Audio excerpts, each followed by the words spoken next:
Proteinuria, or excess amounts of the protein albumin in the urine, indicates kidney damage.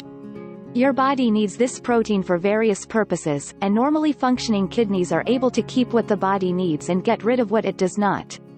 Having too much protein in your urine means your kidneys' filters have been damaged. Diet factors heavily into managing kidney disease and its complications, so it is imperative to work with a doctor or renal dietitian for advice on how you should change your diet. Soy protein. Soy protein may offer numerous benefits for damaged kidneys. Animal proteins are high quality but hard on the kidneys, and you may need to limit them in your diet. Vegetable proteins are less taxing, and soy fits the bill as a high-quality vegetable protein.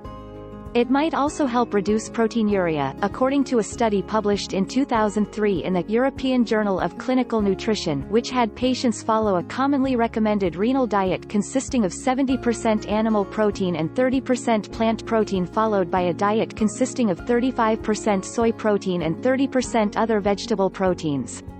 Researchers found the addition of soy to the diet appeared to reduce proteinuria and improve renal function overall. However, you'll need to choose the right soy products, according to registered dietitian Joan Brookshire, writing for the American Association of Kidney Patients, who notes that many soy-based meat and cheese substitutes can be high in sodium, another nutrient you may need to limit in your diet. Read packages carefully. Flaxseed. A study in the December 2003 issue of Kidney International suggests flaxseed meal might reduce proteinuria.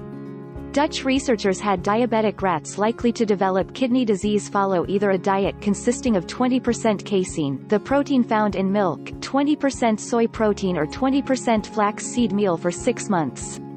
All other aspects of the diet were the same in all three groups.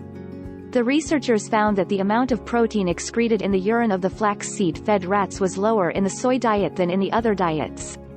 The rats in the soy group also had fewer damaged glomeruli, the tiny filters in the kidneys. A study of this nature is not enough to make any firm conclusions, but given the relative safety of adding this food to your diet, you may want to ask your physician if you should add it to your diet. Reducing sodium. If you have kidney damage, you often need to watch your intake of sodium, as it may help reduce proteinuria, according to a study published in the July 2011 issue of the British Medical Journal.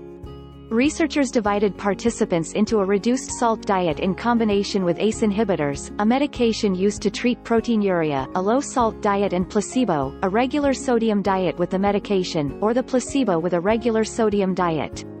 The reduced sodium diet appeared to reduce proteinuria the most.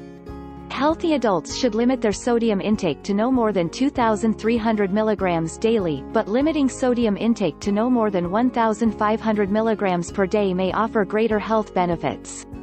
Controlling blood sugar. The National Kidney and Urologic Disease Information Clearinghouse stresses the importance of keeping your blood sugar under control if you have proteinuria. Consistently high glucose levels damage the kidneys. Talk to your dietitian about the amount of carbohydrates you should eat every day. You need to limit sugar and refined carbohydrates, both of which elevate blood sugar levels. Focus on fiber-rich carbohydrates, such as whole grains, whole fruits, and vegetables. While rich in nutrients, starchy vegetables such as potatoes and corn can also raise blood sugar when eaten in excess.